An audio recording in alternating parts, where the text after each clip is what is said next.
Welcome to the CISSP Cyber Training Podcast, where we provide you the training and tools you need to pass the CISSP exam the first time. Hi, my name is Sean Gerber, and I'm your host for this action-packed, informative podcast. Join me each week as I provide the information you need to pass the CISSP exam and grow your cybersecurity knowledge. All right, let's get started. Good morning, it's Sean Gerber with CISSP Cyber Training. Hope you all are having a blessed day today. Today's Monday, so what are we doing today? Today we're going to be talking about a lot of cool stuff as it relates to federated identities. Yes, awesome stuff coming your way, and this is going to be on 5.3. I think it's basically 1 through 3. So if you're following along on the CISSP Cyber Training Blueprint, you'll be able to gain access to that and be able to see it. So it's we're kind of going along as we move through each chapter of the CISSP. That's the part of the podcast where we go through chapter by chapter, looking for each specific area that you can help give you a little bit more guidance and direction around the CISSP exam. But before we get started, we're going to talk about one thing I saw. As we noticed, in the United States, we had a hack that occurred with a Change Healthcare. Basically, they're the intermediary between the insurance companies and the individuals. And it looks like approximately most of the people in the United States got their information stolen. Yeah, well, if you haven't had put in place some sort of protection around your identity protection, I would highly recommend it. If you're listening to this podcast, you probably already are in this situation, but if you haven't done so, I would highly recommend that you have your identity protection put in place, especially if you're here in the United States, because if you haven't had your identity stolen up until this point, which is highly unlikely, I'm sure you have at this point, then now that the Change Healthcare probably got the rest of it. So I would consider it very strongly if you would go out and get your identity locked up as it relates to all of the major credit reporting agencies. That would be the TransUnion, Experian, Equifax, and so forth.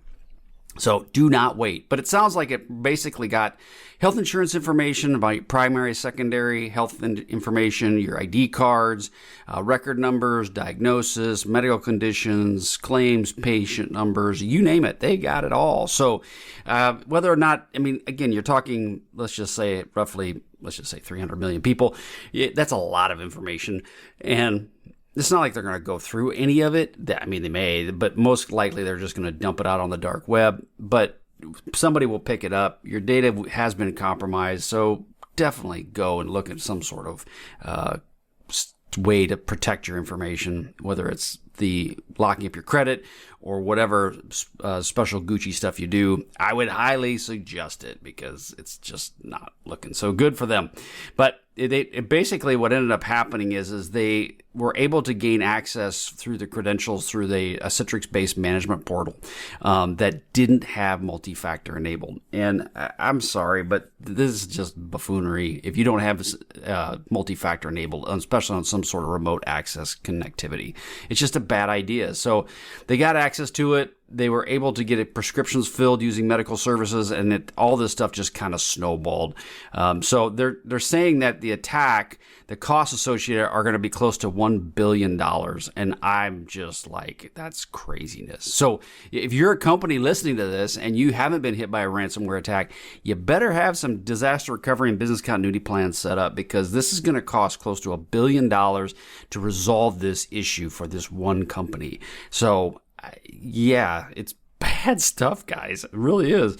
So that being said, you all got it. You're aware of it. Kind of a little piece of nugget of information for you all to kind of go into your Monday and the rest of your week and be excited about cybersecurity. Yes. So let's go get started on our lesson for today. Okay, so this is going to be Domain 5.3, Federated Identities and Credential Management. So we're going to go over the Federated Identities. There's going to be tied to that. We're also going to go into Credential Management and the importance of that. And again, you'll be able to get access to all of this data, both on my website at CISSP Cyber Training, and then eventually you'll be able to see it on YouTube as well. But it's all available, and it all ties back to the CISSP Cyber Training Blueprint that's available to you. Also, it's something we're making changes to my bronze package. If you go to CISSP Cyber Training, basically all the funds that are being created from CISSP Cyber Training at this point forward are all going to a nonprofit that my wife and I are starting up.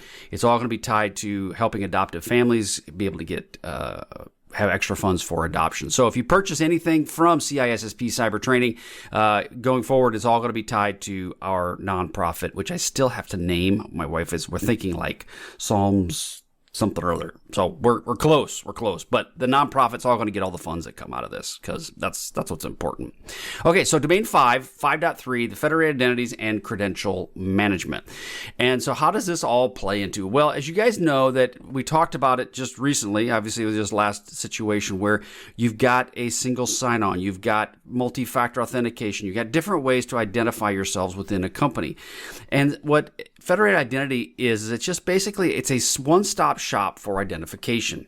And as we go into this new world that we're in, everything is mobile, right? They talk about that the most people spend between 70-80% of their time on their mobile devices versus being on a computer.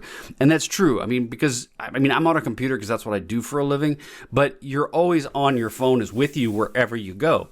So everything is in a mobile app of some kind. Now, all of these different federations, they call it, and it's a big word, not like Star Trek Federation, but it's the part where it's all federated amongst everything that's out there. It's pushed out. It's touching everything. And so this is all integrated with the cloud, but it's also integrated with your on-premise systems, depending on how much you have on-prem, which basically means in your data center, in your facilities, versus what's in the cloud and what it touches. And the purpose of this is for ease of management, reduce the complexity of it, because if you had multiple identity solutions in place, it gets extremely complex. It gets very challenging to manage. So what do? Well, if you go and you federate this across multiple different avenues or platforms, it becomes much easier to manage, and it reduces the size of your team to a much smaller group that can manage a much larger footprint. Again, though, multi-factor is important. If you don't have it, I would highly recommend it. Okay, so functionality. How does this all kind of tie together? Well, you'll hear the terms single sign-on and multi-factor sometimes used synonymously. They're not. They're very different. When you're dealing with single sign-on, what it does is it's allowing one set of credentials. And we'll go into each of these a little bit differently. But it allows one set of credentials to allow you to be singly signed on to your facility or to your systems.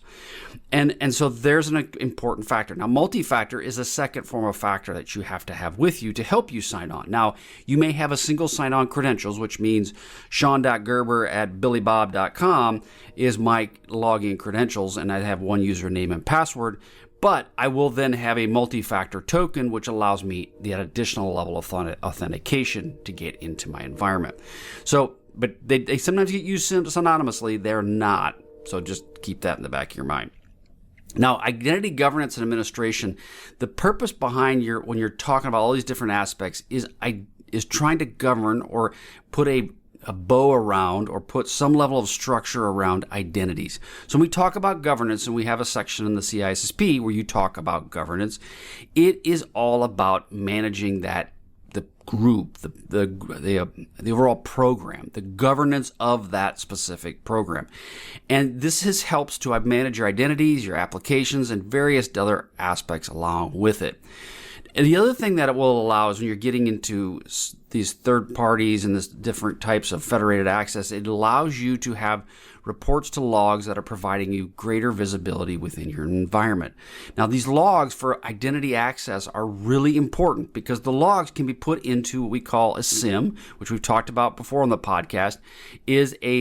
SIM is your security incident event management system, and that will then manage all these logs come in and get aggregated to a central point. So it's important that you have a good understanding of the overall structure because everything feeds together. Now, identity governance, we talked about that, just kind of tapped on it just a minute. But what is identity governance? Identity governance is crucial for the overall control of your environment. And so you have to have this. If you don't, it gets very complicated and very hard to manage. So this includes your documentation, your monitoring and reporting, and then your access rules, roles, and overall entitlements. And we talk about entitlements, you'll hear me say that, but that's basically what allows you access access into something. It's your credentials, but Sean has credential A, but he has an entitlement for credential A and B. That's the entitlement aspect of it. So operational documentation, this helps provide structure, oversight, and how you would implement local access controls within your local space. It also establishes a model, a governance, a framework to help you ensure that you meet compliance with your processes and procedures. That doesn't mean compliance with a big C. That means compliance with meeting the goals of what your program states, such as if I have I know that my individuals are going to log into a certain system, then I have that compliance built around, and the process is built around how they're going to do that. Will they use CyberArk? Will they use some sort of credential management system to gain access? Those are the processes and procedures. That's the governance around it. Says, Sean will do this. This is part of Sean's job. Sean will log into CyberArk. Sean will pull out the credentials and use them for his admin rights. That's the governance piece of it. Your monitoring and reporting piece is the compliance with policies and standards that you have for looking at those accounts. It can be done through executive dashboards. It can be done through various reports. But it's Sean logged into this system and he pulled credentials out of CyberArk. There's a log for that. There is some guidance around that. And then there's the access rules, roles, and entitlements piece. We kind of talked about entitlements, but it's what do you have for what are you allowing Sean to go do? What are the exceptions that Sean can do? So as an example, say you have a USB exception, which is a little bit different, but you have a USB exception. That USB exception would be an entitlement that Sean would have. And it's all going to be in my third person. It's kind of weird. But that's the overall plan, is that you would have some level of entitlement tied to your name, and it would manage all of these different credentials that you can do. And again, it maintains the overall life cycle around the processes, the rules, etc. Now, identity governance is really important because it's crucial to have an effective control over your logical environment. And these include operational readiness advisories that would basically comes around and says what is going on within your organization. This would be various stages around requirements, design, test, and finalizing your operational onboarding processes. It also provides a level of advisory and consultation to the development of various systems. So that's your advisory, your operational readiness advisory. Then you have your change management advisory. Now, one thing that's important for you always to understand, depending upon the size of your organization, you may have a change management process. Now, if you're a small company, your change management process may be, I just tell Bill and Bill does it. That's change management. If you're in a large company, it can be a very convoluted, challenging process to navigate through. My current contract, yes, it's a very challenging, convoluted process that it's put in place as a good thing. I get it, but it's also adds a lot of extra stuff. So you got to understand your change management plan.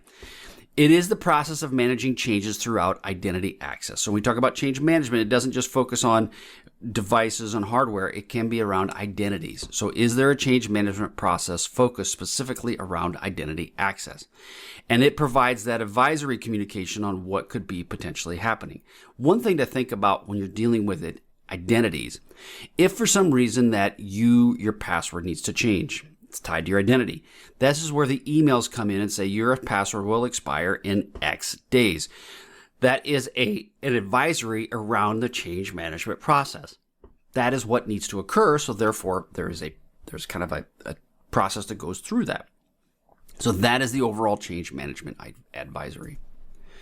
Now we get into the federated piece of this. What is the federated aspect? So identity management is as you want a single identification, and this can be used across multiple enterprises. And we're going to talk about how this plays into with your Google and your Facebook here in just a minute. But you want it to be able to be federated, connected to various other entities that are throughout the web, as an example. And a lot of times they use it's called SAML. And SAML is Security Assertion Markup Language. Big $10 words that for a person that graduated third grade is really hard. However, the Security Assertion Markup Language, SAML, it allows for the consolidated transmission and authorization across various partners. Think of it this way. We talk about PKIs. PKIs are a standard way that data is shared between point A and point B. SAML is a very similar thing. Not that it's a PKI, but it's a standard way that it's shared across Facebook, Google, etc. It's allowing for single sign-on for sean.gerber@blanketyblank.com is a single sign-on for that across all organizations. And it allows you to have related, unrelated networks. If you're a member of the Federation, it allows for immediate access. It's pretty amazing. And a lot of times developers will add their Google authentication or Facebook authentication into their development code so that it allows them to expand the ability to reach. So if you look at it from a marketing standpoint, if I force you to put a username and password in, that's one more username and password you have to manage. If I tell you that you're going to just use your Gmail account, now that it makes it much easier for an individual to remember, and then they're more likely to come to your site and buy from you.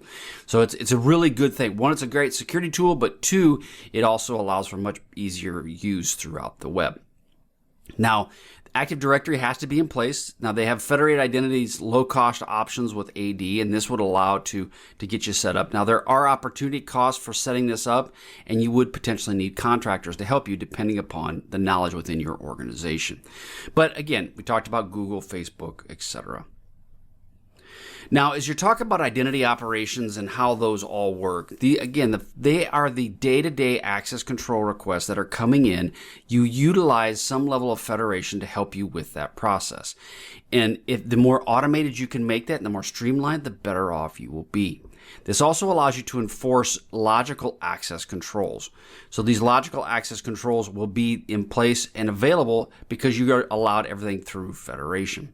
It allows you to have ID and access request approvals, and it allows you to have the responsible for day-to-day operations to manage these access requests and provision them in a timely manner. So again, when you're talking about federation, it does streamline the entire process. If any of you guys have been in IT for a while, and I know a lot of my listeners are kind of a little bit, not as senior as me, but they're a little bit more senior within the IT space and have listened to this for a while, they understand that in the early days, it took forever to get provisioned within an account. Now today, in many enterprises especially, you can get provisioned an account within 5, 10, 15 minutes. You can have all of the things you need. It's a very quick process because it's all automated, it's all federated, it's all connected, and which is an awesome thing. But in the days of old, that wasn't so much the case. So when we're dealing with centralized identity management, there are some things that you need to kind of think about, some positives, some cons, some good things, and so forth. So one of the things we talked about is a seamless user experience. Again, the users get a set of credentials, reducing the friction and password fatigue. It also reduces the risk of password reuse, which we see all the time, in which many hacks occur is because of some level of password reuse. And I'll be honest, I use the same password on some of my logins at some of the news organizations to read what's going on. And the reason is because I don't care. It's already been compromised. I don't care. If someone wants to read the news, good on them. And that's fine. But what happens is, so often, as we all know, people reuse passwords everywhere. So it helps with that. It also helps with consistency, where data is stored consistently across multiple platforms. And it allows for the automated provisioning and deprovisioning, which we talked about, and it really helps make this whole process a much smoother process. The other piece that's really important is it does help with threat mitigation, in that it improves the visibility across all these different systems. So as all these logs are coming in, if you have one identity tied to one person that is touching many applications, you now don't have to go hunt that Sean Gerber had application his username is sean.gerber@blankety-blank, whereas the other application is Sean_Gerber@blankety-blank, or it could be Sean G123456 You see, the whole problem comes into is where it just makes it more challenging. Whereas if it's all under one centralized identity, it makes it much more simpler to find the bad guys if they're using your credentials, or find the people that are being an insider and stealing stuff. That's a different topic. All right, so again, the challenges, though, it's a single point of failure. If any of you all experienced when the identity provider goes down, all work stops. And that is a problem. So it's something that you have to be aware of and you have to work through. The definition also, we talked about how some of the different use cases. You have single sign-on, you have automated provisioning, and we have threat detection. So there's a lot of different ways that you can help you with your centralized identity management. Now that's centralized. Now decentralized identity management, this is where you'll see the acronym DID, so decentralized identity management. This empowers individuals to control their own, right? So you have your own ability rather than having a centralized authority to manage it all. So here are some decentralized identity solutions. Now, a lot of these are built on public blockchains such as Ethereum, and this allows individuals to manage identity-related information specifically and directly. Now, the good part about that is, again, it's self-sovereign. They basically, you can control your own identifiers. You decentralize your identifiers without relying on any central authority. You have privacy protecting, obviously, because now you own it. No one else sees the data but you. You have portability. Again, your identities are stored in a mobile wallet. Again, that helps them with the selective and the trusted parties, and you're not locked into some specific area. So why are these important? Well, when it really comes right down to it, as the zero knowledge technologies are coming into this space, it's nice to have the ability where everything is decentralized. You control the power of your identity. Nobody else has that. And these are starting to burgeon out because of all the failures that you're seeing within these different various accounts. And it does enhance and empowers privacy. It reduces reliance on the single point of failure, as we deal with. So as we get into various pieces around the overall security space, you may begin to see more and more of the decentralized identity management. I have not done much with them myself. I've seen them talked about, but I haven't really worked a whole lot with the decentralized side of the house, other than owning my own identity when I log into xyz.com. Now, when we're dealing with on-premise, different types of, so we talked about, we're going to get into hybrid, we're going to get into cloud. But when we talked about on-premise is where it uses your corporate LDAP or your Active Directory environment. It does integrate with SSO, right? So you can have it set up where you have your single sign-on for your one company that you're at, and it will use different mechanisms such as SAML, window authentication, etc. There may be configurations for it to be workable with SSO or with a specific application, and it may require people that are in your environment that can help you with this. Now, if you don't have someone local, you may have to contract some of these work out to other people. Now, when you're dealing with on-prem as well, provisioning, the process of creating, modifying, and deactivating can be a little bit more kludgy and clunky. It just depends if you've been able to automate this process. There can be APIs that are connected with this process as well, and if you've been around for a while, maybe you have integrated those. If not, you may have to consider, will that identity work with an API connection? There's identity management services. These provide a pre-integrated solutions for your application. So say you buy an application, they may already be built into that application itself. So something that you can go ahead and just turn on and make work. So we talked about some of the different options that are dealing with identity management. So one, we talked about single sign-on, the ability around that. Again, just real quickly, user convenience. It's also much more secure because there's fewer points of entry, and it is very efficient. LDAP and centralized control. This is basically your Active Directory, and most big, large corporations will have something like this. And this is a central directory service for managing, obviously, usernames, passwords, your entitlements, and so forth. It's set up across multiple data centers, and it's very large, and it allows you to have this a very large user base. Many corporate networks will use LDAP for their user authentication. Now, you can add another piece to this and go LDAP with PKI, which is your public key infrastructure, and this would enhance your security. We talk about this in CISSP Cyber Training. Obviously, is around the encryption piece of this, where you have secure data transmissions, you have revocation of certificates. The certificates are tied to your identity, so these are the X509 certificates. So all of those pieces are layered on top of your current Active Directory environment. And I highly recommend PKI if you can put it within your company, but it does add another level of complexity, which then in turn will require individuals to help you set that up and maintain it. But it is a positive thing within your company if you can roll it out. Now, when you're dealing with SSO and federated identities, you have a federated SSO. This is where we talk about your identity provider, and you'll see that acronym IDP. This is where they gain access to multiple service providers, or SPs. And the SPs will trust the IDP's assertion. So the IDP could be ping, and then your service providers could be your Googles, your Facebooks, and so forth. They are now across multiple service providers.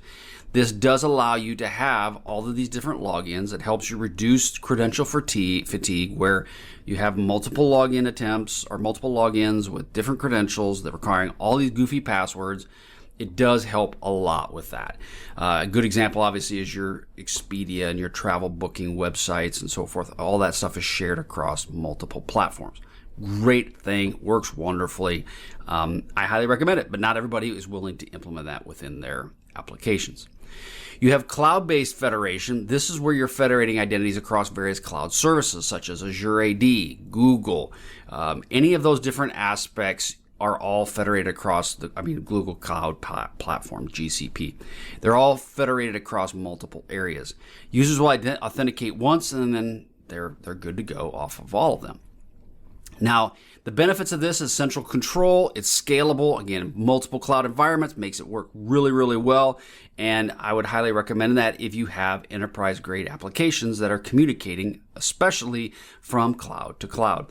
A lot of times people will keep their enterprise solutions in one cloud, Google, Amazon, whatever it might be. But if you go especially across cloud to cloud, this is a really good way to help you federate across those. We talked about on-prem federation, again, SSO and how SSO works. SSO within your HR system, really good idea.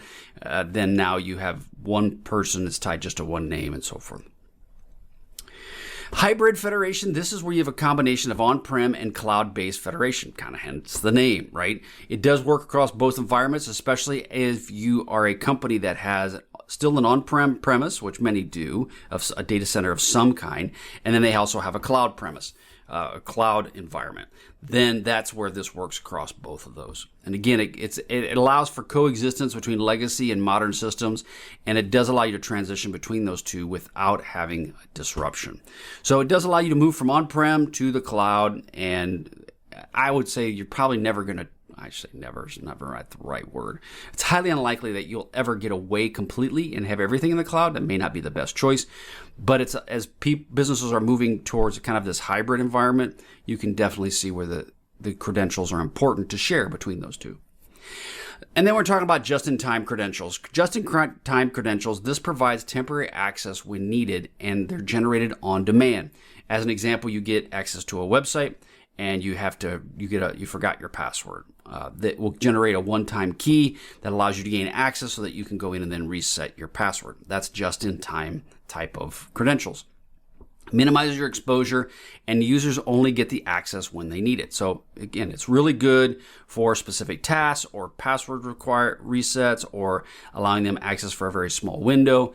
All of those things are good when it comes to just-in-time credentials. Okay, so now we're going to roll into just real quickly credential management. And what are credential management systems, CMSs? So you'll see a lot around, because a good example is CyberArk or Keeper Security or LastPass. They are like a credential management system. Now, we've talked about this before in CISSP Cyber Training. It depends upon the CMS you want to use. But these will keep a lot of the information available for you, whether you are using them for getting credentials in and out, whatever it might be, they're available for you. Now, these CMSs can be a standalone application, or they can be a integrated solution within your environment. So, as a good example is that if you're having someone that's within your Windows environment, there may be Windows authentication, which their CMS is then managing all the credentials within that. So your NTLM, your Kerberos, and so forth, all of that stuff is done within the Windows environment. And they can do this based on certificates or on smart cards. And that's the self-contained CMS environment. And these are used with third-party apps as well. So you can get those to store credentials in Edge, Explorer, Office Teams, etc. All that stuff can be done there in their own internal CMS. You also can get into applications such as the LastPasses, the portals, all Dashlane. All of those can be the third-party credentials that can store all of this stuff for you as well. So you need to understand that you have your own internal CMS, which I've used them for different pieces within my enterprise. And then I also have my own external CMS, the third-party CMS that I use that stores credentials that are more of personal nature. But all of those CMSs will manage the credentials for you. Now, you can do it in a couple different ways. They can do it through scripted access. They can do it through session management. The scripted access allows for automated login process of scripts that provide the credentials to the system. It could enable SSO, allowing for automated access without even manual input. And they would have these credentials would be stored within the credential manager. They would be pulled out and then used specifically for whatever is being done. And that script is all set up for authentication, to grab the credentials, use the credentials, potentially put the credentials back, or have the script set up where the credentials will expire. So all of those things can be set up in a scripted format. You also have session management, where the users and the sessions, including login, logout, and all of those aspects are maintained specifically for that specific session. And this enforces the user identity, enforces appropriate rights are being used. And then what happens is that it will bind that authentication credentials to that specific traffic that's occurring. And it allows for a much more secure connection between point A and point B, because you're managing that specific session that's occurring. Now, again, they can be very complex due to the interaction between authentication, the session cookies, and the access control. So if the dance is working well, then everything works great. If anybody steps on somebody's toes, then it all falls apart. So the session management can be a very secure platform if you have really good controls around it. If you have good people managing it, it can work well. But when it trips up, it causes all kinds of drama. So that's the only downside when you're dealing with session management. Okay, so that is all I have for you today. So I hope you guys get a lot out of this podcast. Please go out to Apple or out to iTunes, rate the podcast, give me some feedback. We are fast approaching 10,000 downloads a month. Things are just smoking. We're extremely excited. Go to CISSPCybertraining.com. Go check it out. Again, all of the training that you have that's available on CISSP Cyber Training is all going to be for a nonprofit. I'm not keeping any of it. It's all getting pushed off to our nonprofit to help adoptive families. So to be able to get through a process and adopt kids. So go there, purchase the products, do whatever you need to do. I'm here to support you in any way I possibly can. But again, thanks for listening and have a wonderful day, and we will catch you on the flip side. See ya. Hey, thanks again for listening today. It's been my pleasure to prep you for the CISSP exam. Are you interested, though, in some free CISSP exam questions? Head on over to freecissprequestions.com and sign up to join my email list, and you'll receive access for 60 free CISSP questions each and every month for the next 6 months. That's a total of 360 questions just for signing up with CISSP Cyber Training. You'll also gain access to other free CISSP resources, so just head on over to freecissprequestions.com and sign up, or head on over to CISSPcybertraining.com and sign up today. Have a wonderful day, and we will catch you on the flip side. See ya.